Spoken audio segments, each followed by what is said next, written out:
नमस्कार, मैं हूं किरण। आप देख रहे हैं डेली लाइन।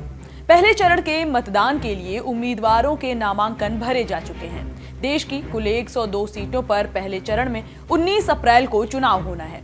1625 उम्मीदवारों की किस्मत इस दिन आजमाइश पर होगी। इनमें से 8% महिलाएं भी हैं। ऐसे में एडीआर की रिपोर्ट सामने आई है, जिसने ये साफ कर दिया है कि आखिर इस चुनाव में आपके संसदीय क्षेत्र से जो प्रत्याशी चुनावी अखाड़े में है वो कितना साफ है और कितना दागदार। एडीआर यानी एसोसिएशन फॉर डेमोक्रेटिक रिफॉर्म्स की तरफ से जारी की गई रिपोर्ट में पहले चरण के प्रत्याशियों की जानकारी साझा की गई है। इसमें बताया गया है कि 102 सीटों पर उतारे गए प्रत्याशियों में किसके पास कितनी संपत्ति है और किस पर कौन से कांड का मामला दर्ज है। ये जानकर आपको भी हैरानी होगी कि 1625 उम्मीदवारों में से 1618 उम्मीदवारों के शपथ पत्र का विश्लेषण किया गया तो सामने चौंकाने वाले आंकड़े आए। पहले चरण के 102 सीटों के कुल उम्मीदवारों में से 28% यानी करीब 450 करोड़पति हैं। 16% यानी करीब 252 उम्मीदवारों पर आपराधिक मामले दर्ज हैं। 161 उम्मीदवारों पर गंभीर मामले, 18 पर महिलाओं के खिलाफ अत्याचार का मुकदमा चल रहा है।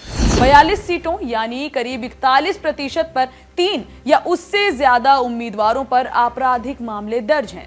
एक उम्मीदवार तो ऐसा भी है जिस पर बलात्कार का मुकदमा चल रहा है। तमिलनाडु की तिरुनेलवेली सीट पर सबसे ज्यादा दागी उम्मीदवार चुनावी अखाड़े में हैं। अब अगर बात की जाए कि कौन सी पार्टी में कितने दागी नेता हैं, तो बीजेपी के 77 में से 28, कांग्रेस के 56 में से 19, बीएसपी के 86 में से 11, तृणमूल कांग्रेस के 86 में से 11, आरजेडी के 4 में 4, एआईडीएम के 36 में से 13, डीएमके के 22 में से 13, समाजवादी पार्टी के 7 में से 3 प्रत्याशियों पर आपराधिक मुकदमे दर्ज हैं। अगर आपको जानना है कि पार्टी में कौन सी पार्टी में कितने करोड़पति हैं, तो एडीआर की रिपोर्ट ये साफ कहती है कि पहले चरण के उम्मीदवारों में से बीजेपी के 77 में से 69 प्रत्याशी करोड़पति हैं। कांग्रेस के 56 में से 49 उम्मीदवार, एआईडीएमके के 36 में से 35 प्रत्याशी, आरजेडी के 4 में से 4 करोड़पति प्रत्याशी हैं। साथ ही अगर टॉप 3 की बात की जाए तो सबसे अमीर नेता कांग्रेस के नकुल नाथ हैं, जो 716 करोड़ रुपए के मालिक हैं।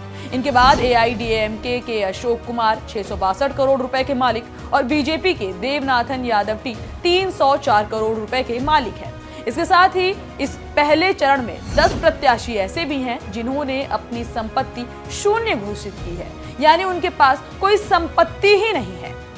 एडीआर की रिपोर्ट ने साफ बताया है कि अपना ब्यौरा देने वाले 10 प्रत्याशियों ने बताया है कि उनके पास शून्य संपत्ति है। वहीं तमिलनाडु की थूथुकुडी सीट से निर्दलीय उम्मीदवार पूर्णराज के ने अपने पास सिर्फ 320 रुपए की संपत्ति बताई है। महाराष्ट्र की रामटेक सुरक्षित सीट से निर्दलीय उम्मीदवार कार्तिक गेंदलाल जी डोके ने 500 रुपए और तमिलनाडु की चेन्नई उत्तर सीट से निर्दलीय सूर्यामुथु ने भी अपने पास 500 रुपए की संपत्ति की जानकारी दी है। पहले चरण के लिए यूपी की 8 लोकसभा सीटों पर वोटिंग होनी है। ऐसे में एडीआर रिपोर्ट की माने तो पहले चरण के 35% उम्मीदवार दागी हैं, यानी पहले चरण के कुल 80 उम्मीदवारों में से 28 पर कोई ना कोई मुकदमा चल रहा है। 23 उम्मीदवारों के खिलाफ तो गंभीर आपराधिक मुकदमे दर्ज हैं। वहीं सबसे ज्यादा मामले भीम आर्मी चीफ और आजाद समाज पार्टी के प्रत्याशी चंद्रशेखर आजाद के खिलाफ दर्ज हैं।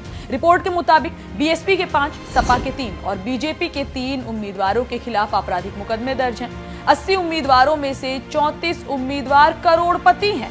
बीजेपी के सभी 7 उम्मीदवार, बीएसपी के 8 में से 7 उम्मीदवार और सपा के 7 में से 5 उम्मीदवार करोड़पति हैं, जबकि कांग्रेस का एकमात्र उम्मीदवार करोड़पति सामने आया है। इस रिपोर्ट के सामने आने के बाद से लगातार सियासी गलियारों में तमाम चर्चाएं हो रही हैं। जनता के बीच भी तमाम हौच-पौच मची हुई है कि आखिर इतने ज्यादा आपराधिक मुकदमे दर्ज होने के बाद किसी को कोई पार्टी प्रत्याशी क्यों घोषित कर रही है। बहरहाल 19 अप्रैल को पहले चरण का चुनाव होना है। किसके खेमे में कौन है, कौन जनता को कितना लुभा पाया है, ये तो 4 जून को पता चलेगा। फिलहाल के लिए इस रिपोर्ट में इतना ही। देश दुनिया से जुड़ी तमाम खबरों से अपडेटेड रहने के लिए बने रहिए डेली लाइन के साथ ही वीडियो को लाइक करना, चैनल को सब्सक्राइब करना बिल्कुल ना भूलें।